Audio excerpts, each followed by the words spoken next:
அடுத்து நாம் என்ன பார்க்க போகிறோம்னா எப்படி ஹெட் டேக் எல்லாம் க்ரியேட் பண்ணுறது, ஹெட்டிங் எல்லாம் HTML க்ரியேட் பண்ணுறது எப்படின்னு பார்க்க போகிறோம். எடுத்து விட்டுரும். இதுவே இருக்கட்டு.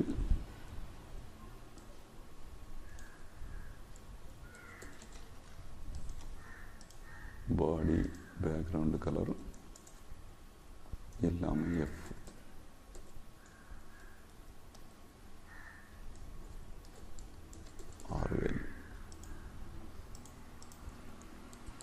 ஆறு வேலை கொடுத்தா ஒயிட் கலர்லேயே இருக்கும். இப்போ H1 டைப் பண்ணுறேன். H1/H1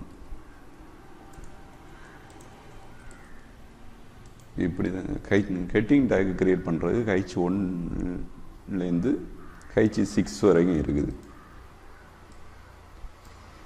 H1 ஹெட்டிங் 1 டைப் பண்ணிடுறேன்.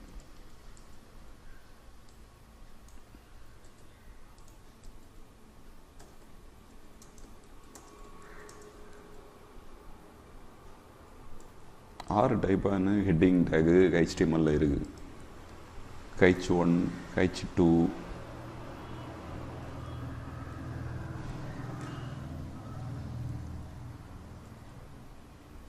H3, H4,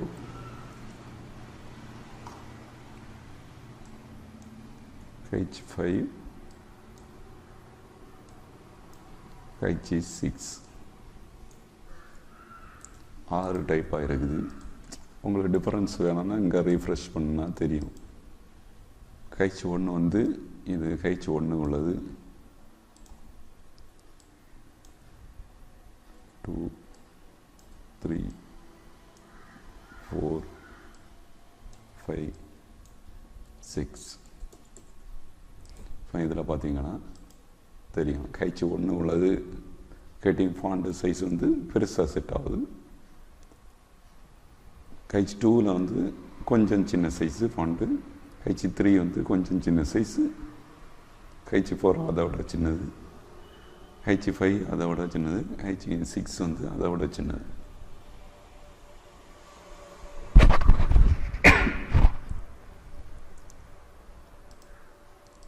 இந்த மாடலில் தான் ஹெட்டிங் டேங்கை க்ரியேட் பண்ணணும்.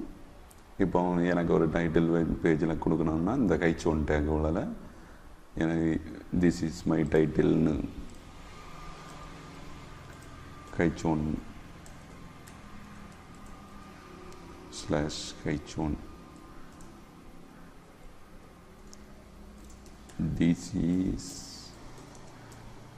my HTML page title.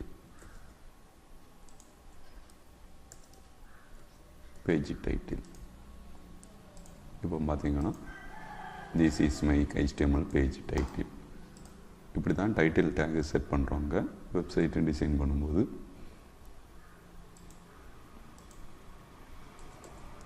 இதில் வேணும்னா உங்களுக்கு கலரு, இப்போ எனக்கு இதில் கலர் வேணும் அப்படின்னு நினச்சிங்கன்னா ஸ்டைல்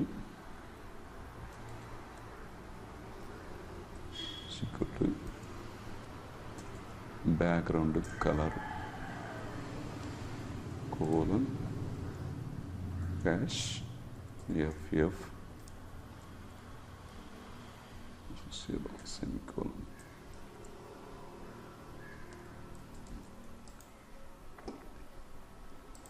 இப்போ பார்த்தீங்கன்னா இது வந்து பேக்ரவுண்டு கலர் செட் பண்ணியிருக்கேன். H1க்கு background colour.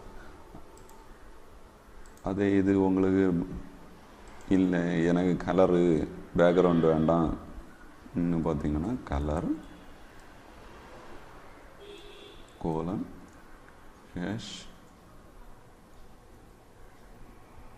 4F white colour கொடுக்குறேன். 6F ஒயிட் கலர் கொடுத்துக்கிறேன். அப்போ உங்களுக்கு டெக்ஸ்ட் வந்து ஒயிட் கலரில் வரும். இந்த மாடல்லையும் சிஎஸ்எஸ் ஃபைலுக்கு இதில் இன்லைன் சிஎஸ்எஸ் ஃபைல் க்ரியேட் பண்ணலாம். இல்லை ஏன்னா இந்த மாடல் வேண்டாம் அப்படின்னு நினைக்கிறவங்க, இந்த ஸ்டைல் ஷீட்டுக்குள்ளாலே நான் க்ரியேட் பண்ணிக்கிட்டேன்னு நினைக்கிறவங்க இப்போ H1 கொடுத்து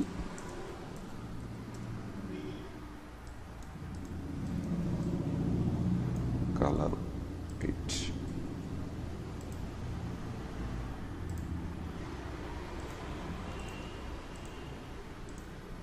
H2க்கு செட் பண்ணுறேன். H1 அவங்களுக்கு கன்ஃபியூஸ் வரும். H2க்கு அதே இது பேக்ரவுண்டு கலர்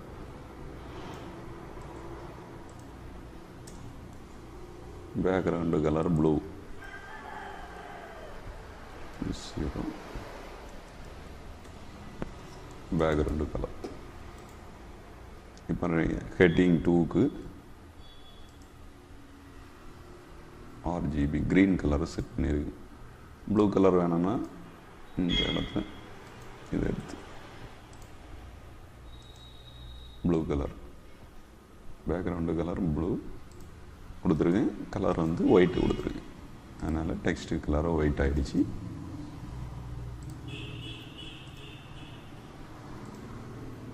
இது டாட்டு H2ன்னு கொடுத்துருந்தீங்கன்னா டாட்டு போடும்போது கிளாஸ் ஃபைலாக மாறிடும். கிளாஸ் ஃபைலாட்டு இருக்கும்போது நம்ம H2வில் கிளாஸ்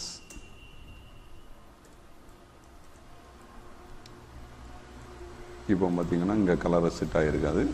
அது இது கிளாஸில் H2 கலரை செட் ஆகிடும். இந்த மாடல்லலாம் ஹெட்டிங் டேக் எல்லாம் க்ரியேட் பண்ணுறாங்க. அடுத்த டியூட்டோரியலில் பேராகிராஃப் எப்படி க்ரியேட் பண்ணுறோங்கிறத பார்ப்போம்.